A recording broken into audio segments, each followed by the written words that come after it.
Hey guys, welcome once again to another week, another episode of Lee's Trucking. I'm your host, I am Lee. Lovely to meet you, and if you are watching this for the very first time, thank you very much. Please feel free to go and check out the rest of the channel. Once you've checked out, feel free to go and subscribe and leave as many comments, as many likes, anything you like, any dislikes, let's talk about it. And if you have been, fortunate, I will say, to view my videos, then please keep on viewing, and welcome back once again.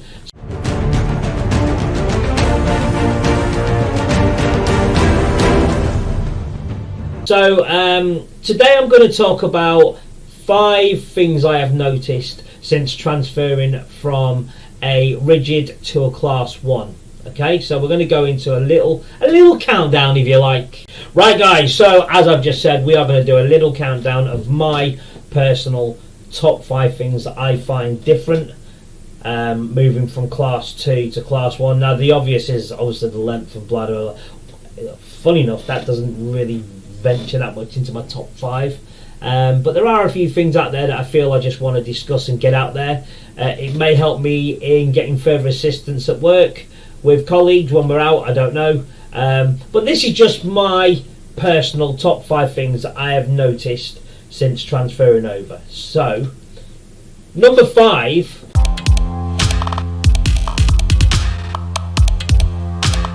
uncouple and recoupling of a trailer. So there's so many things you can look at with this. So for example, when you learn your when you're learning to drive an HGV vehicle, you're learning to drive to a standard to be tested. Okay, I think that's fair to say. So you're not taught with different trailers, European trailers for example, which is what I currently work with, and I never knew there was a difference. I thought a trailer was a trailer, a track unit was a track unit. It just goes under, bish bash bosh, hooks in the pin, away you go. That's how I used to think it was. And then when I started doing my lessons, I was sort of educated a little bit on different vehicles, different trailers, etc. And it dawned on me that when I was once I've started working for this company, how different it is. So when we learn to pass our HGV class 1, we are just taught to pass to a standard that the DVSA want us to drive at. You don't start learning until you've passed, and boy, that is so true.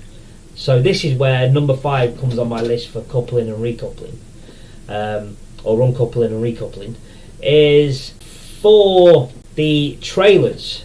So the company I work for, we have, I believe every trailer we have is a European trailer, which means it's much lower than a standard British trailer. I don't know by how much, I haven't gone into that information.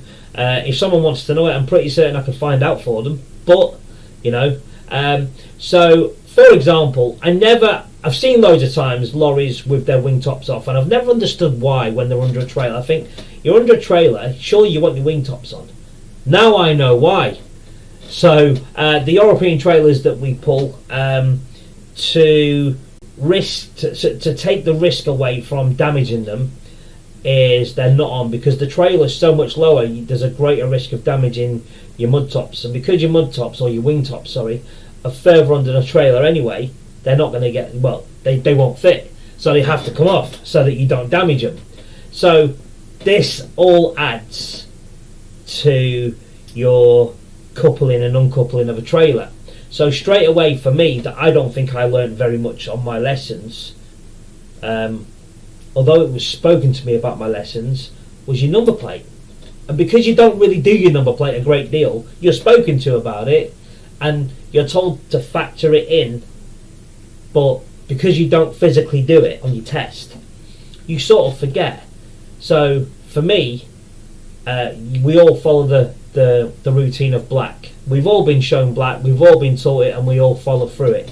However, before I start black, I need to think of my number plate, my wing tops, and little old Lee here does seem to forget quite a lot in things like that. But so far so good. I've not lost a number plate, I've not lost any wing tops.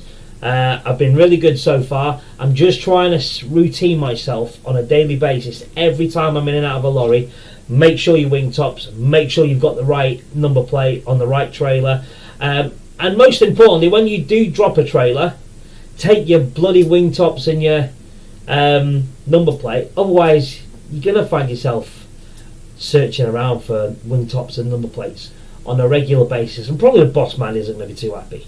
So also what I think you need to factor in is with your coupling and recoupling, or uncoupling and recoupling of a trailer, is your timings. Again, what I mean by that is, when you're a rigid driver and you're going to go to work, you're going to do your 10 minutes or your 15-minute vehicle checks in the mornings before you start your daily works.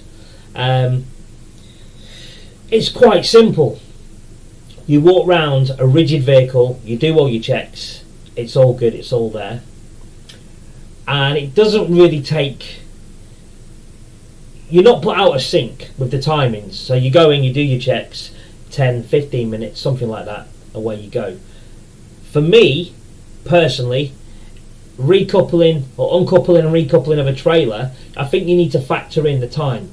And what I mean by that is, don't give yourself 15 minutes to get into the yard. Once you're in the yard, you've then got 15 minutes to do your checks, couple, uncouple, recouple, whatever it is, and then leave. It ain't going to happen. It's just not going to happen. So I think what you need to do is be mindful of your timings on a start time for a shift. So if your shift starts at 6 o'clock, don't rock up at 12 minutes to 6. Stick your card in, do your vehicle checks, because you've still got to do a coupling and a recoupling of a trailer. Okay? So just give yourself that more time. Rigid, you didn't need to worry about it. On a class 1 you do.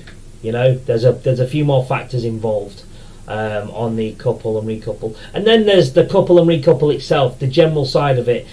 You know, you just got to keep running through your head the black. Keep running it through your head. I mean, as I'm doing it, I'm triple checking at the moment, because I'm not as confident as other guys are, because they've been doing it for years. So I'm a newbie, so I'm only 2 weeks in. This will be my 3rd week starting tomorrow. I'm triple checking and I'm taking my time. Give yourself that extra 20-30 minutes when you go to the yard, just to do what you need to do. That's what I do. So for me, if I'm starting at 5 o'clock, 10 to 5, mate, I'm outside that truck and I'm my card's in and I'm starting to do stuff, and I'm trying to make sure that I've got everything and I don't forget everything. I've got my wing tops, my dog clips on, my kingpins in, my, you know, everything. And then there's always one thing I forget. Bloody parking brake is still on the trailer, because I'm so in my head not to release my parking brake until I am 100% ready to leave. And I always forget. I'm like, right, yeah, I've done everything, get in the lorry, select drive, handbrake off, won't bloody me. And every time I'm like, for freaking hell's sake. So, you know, once the trailer brake's released and we can go, it's all good. So please, guys, as I say, number 5 for me, uncoupling, recoupling of a trailer, however you want to put it. Just leave yourself a little bit more time, okay? Please.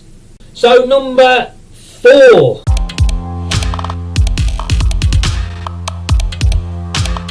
So number 4 on my list is more time at junctions and roundabouts.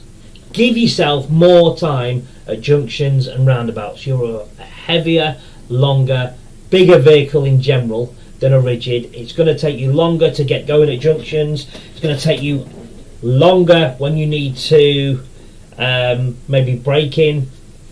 Your reaction time, everything is like you have to start from scratch. You've got to figure out your braking distances, that sort of stuff. So for me, more time at junctions is crucial. So, for example, I remember when I was doing my HGV mock test, the one before your test. So I'd done it with the guy I was training with, and I was taken to a specific roundabout. I'll tell you what it was called. It was called the Burger King roundabout. Why was it called the Burger King roundabout? Because there's a bloody Burger King there. Simple. So, I've done it 2 or 3 times on like a mock go. I went round 2 or 3 times on it, and I thought personally I did good.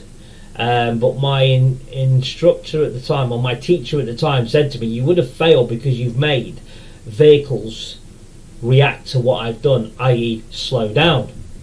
So he said, I was instructed to sort of give myself more time. And it's a bit like when you cast your mind back to your driving test. You feel like you've got to rush everything through to get going. And in a car, you can a little bit, I think. You can get away with a lot more in a car, clearly, than you can in a lorry. But I remember my driving test for my car, and if you was too hesitant, you got minors for it. Well, when I came on to the class 1 teaching, you could be as hesitant if you wanted to, or hesitant's the wrong word. You could take your time as much as you needed to because of the size of your vehicle. And I'm guessing if you're fully laden with the weight, you've got to take that into the factor of, when you can pull out, when you can't pull out, that sort of stuff. So I'm still finding my feet with that. Luckily, I've not had anyone beat up me and give me the feeds and all that and tell me I'm a dickhead or whatever because I've pulled out on them. I am trying to give myself as big a gap as possible. But the problem is, with the traffic constantly flowing at roundabouts, constantly flowing at roundabouts, it can be hard. It can be hard, and I do fear that the longer I go, I don't want to get too complacent and pull out when I shouldn't. I want to keep my standards now for as long as possible, and my standards will slip. I know that, like any driver in the world, your standards slip. The more confident you get, the more risks you take, and I don't want to take risks because I want to live my life and I want to enjoy it. So for me, I'm struggling with when I should be going. I feel like I'm holding traffic up too much behind me sometimes by not really going maybe when I should be going. I'm a bit too concerned and worried about the time that I would need to give myself, really, if I'm being honest. So that's my issue with roundabouts. Junctions, turning at junctions, left or right, that sort of stuff, T-junctions, all that. It's a mind boggle. It is an absolute mind boggle. So my first shift I did was the London O2, and just as you get off the O2, you come off the A2 to turn right to go to the O2. It's quite a sharp right turn, and I've never done a sharp right turn, really. I think I'd done one on my lessons before my test, and I had to do it again, and I completely forgot about the overhang of the trailer. Luckily for me, I've hit nothing, but I just forgot about it. So I'm trying to avoid everything on my right because it's really tight, not realising when I've looked in the near side mirror, my trailer's out by a metre and a half. Luckily there was nothing there to hit or anything like that. I'm not saying I would have hit it, but it's just silly things that you forget. So for me, positioning, and then on the way out of the O2, they decided to close the road and make it very, very tight and very, very narrow for these left and right turns. And I must admit, I was following one of our drivers in front, and if I never followed the road and the path he'd taken, I may well have sort of caught the trailer on a curb or knocked a few cones over, but thankfully I didn't. But for me, just them turn-ins at T-junctions and traffic lights and that, just give yourself that little bit more room and just that little bit more time, and I'm sure it will come quickly, and it will come good, and it will be so much beneficial to me. Right, so not really much to talk about on that one. So coming in at number 3 on my list is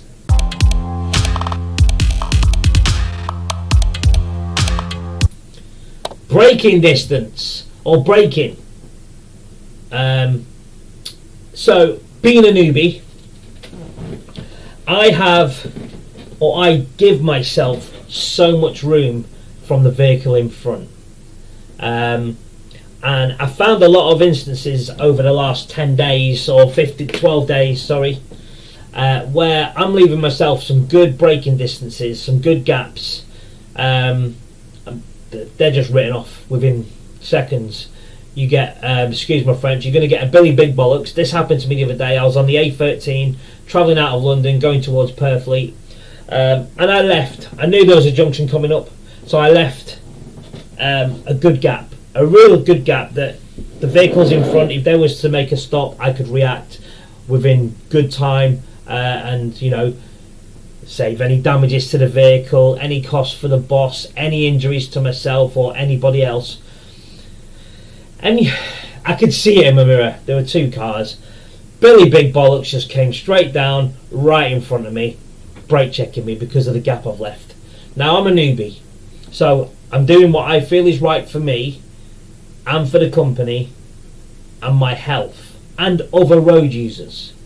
But Billy Big Bollocks thought it'd be good for him to jump right in front of me, a car's length ahead of me, and then brake check so that his mate could overtake him and get in front of him, and they could just get off the junction. Now, I think because I saw it happening, I was able to react before he was brake checking me, if that makes sense. I mean, I hadn't done anything wrong, I hadn't cut him up. He was just in a rush to get into the lane because he was too arsey, pissing around in the outside lane, overtaking people, braking for the cameras, foot on the accelerator again, and he was racing with his mate. So I'm struggling with idiots like that, and believe me, there's been a lot of them this week, but that one sticks out like a sore thumb. I like to give myself enough room for my braking distance, or just enough time that I would have to react. And I find that it's us humans that think we're really, really special, we're better than anybody else on the road, and we've just got to take up their braking distance. Cars all day long cutting in front of you, and it's, yeah, you get it on the rigids, of course you do, but not as much as, I'm certainly finding, not as much as in a class 1. Now, clearly people aren't intimidated by these vehicles because they keep doing it. These vehicles aren't built to intimidate anybody. However, there's a lot of idiots on the road that think they know what they're doing but don't know what they're doing when they're driving their cars and cutting people up and thinking it's great. Because me having to put my brakes on with the weight of that vehicle, if mate behind me's not got a good safe distance from me, he's going to hit me, he's going to do some damage to me, I'm probably going to jackknife, I don't know, he could kill me. All because somebody wants to have a race with his friend and get in front of each other. It's stupid, and it really, really gets to me. And I have noticed, as I say, since being on the class ones, a lot of people are eager to get in front of you and take your braking distances away. They're just so eager to do it. And you do get a handful of people that just don't know what they're doing or don't think about what they're doing. I had a woman yesterday. We was in a 2-lane carriageway. It went to a 3-lane. She sat in the inside lane. She's doing 45 on a 50. It now becomes a 70. She stays at 45. I go in the middle lane. I overtake her. I go back in. I indicate. I go back in. Now, within 10 seconds of that, she's overtaken me, gone past me, come back on the inside lane, and sat at 60 miles an hour. Okay? That's not a problem because I can't keep over at 60 miles an hour. But she keeps braking.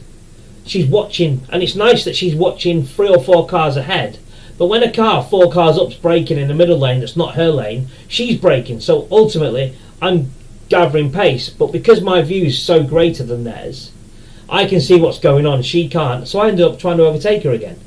Because I'm now in the middle lane. She's now dropped down to about 52 miles an hour. I'm doing about 54 to 55 miles an hour, middle lane. And she just stays there. Then she starts to go to 53 and 54, and she's level with me. So you've got this lady on the left hand side, near side.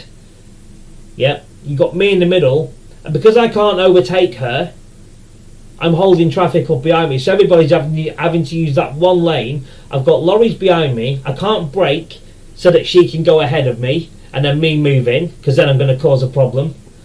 And it's just chaotic. People just do not think or have an idea of what's going on the roads, and I just wish people would think more, because it can affect what you do in life with your job, and in this occasion it affected me in my braking distance. But that's something I've got to get used to. Braking distance at number 3 for me is a lot different than it is in a rigid. So number 2 on my list is none other than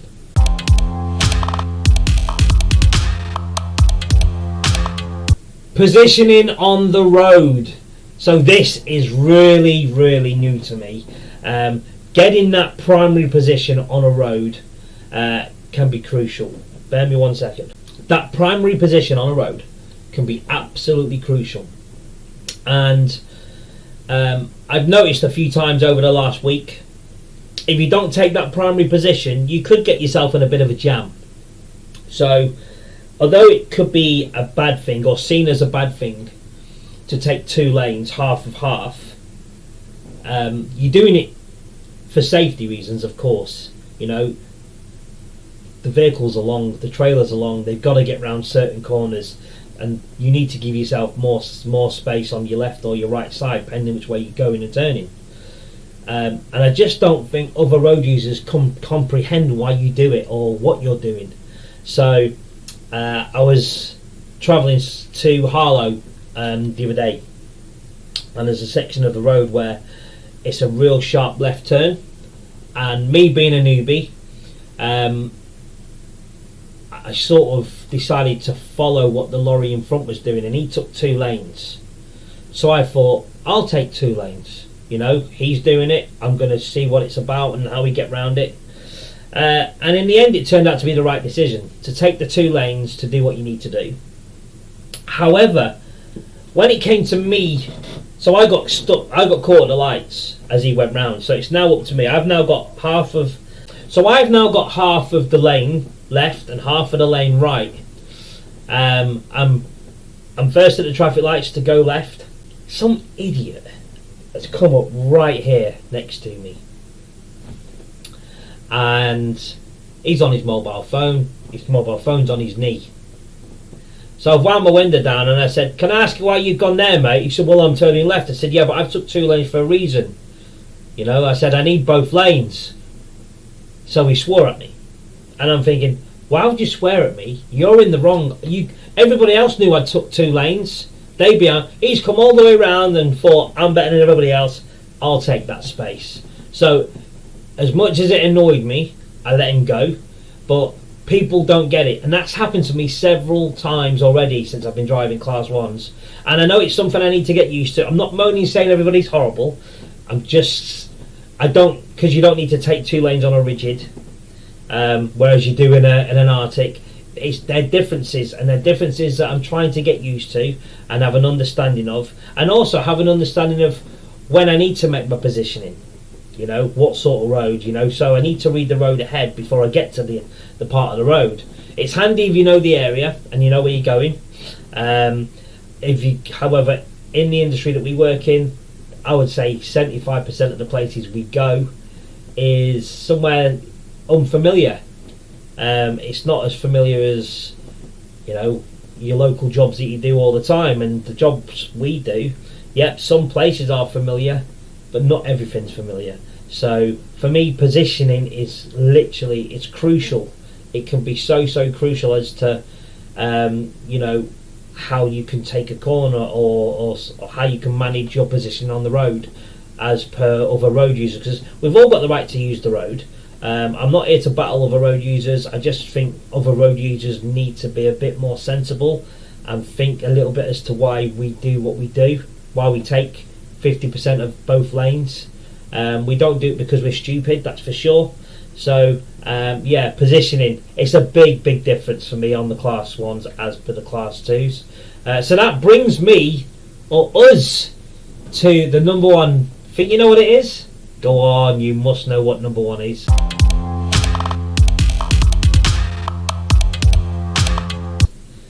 No? Yeah? It's so obvious. We're all probably thinking it, and even now, maybe to one of you that's watching that's been driving 10 years, 15 years, you probably know what it's going to be. It's reversing. It is reversing. We all know, and we've all heard horror stories, we've all seen horror stories, we've seen how reversing can be very complicated and very hard on Class 1 compared to Class 2.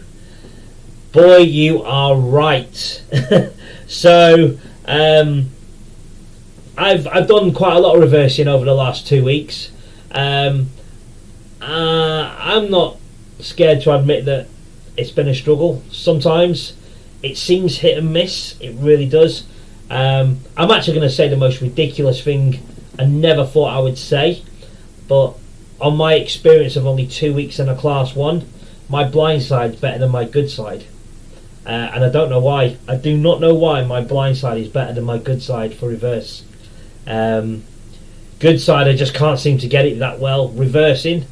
Bad side, I seem to do alright. We go to a company on a fair, well, I've gone so far 5 times, so I've had to reverse in on my blind side, and other than the first one that I messed up a little bit, I did all right. I got it in there.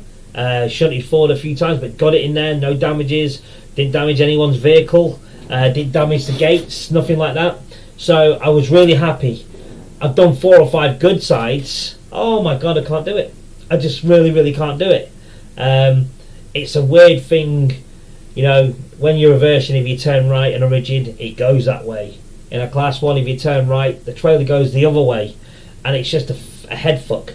But you need to get it in your head as to what's happening. And I do get it in my head. I do understand it. I see a picture of it before I do it, but I just can't position that trailer.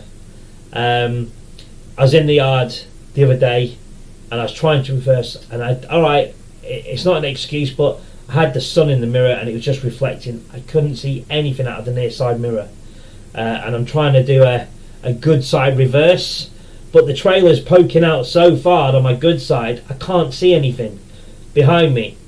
So my boss, my transport manager comes running out and makes a funny comment of, you know, I can't think what it was, but anyway, it made me laugh.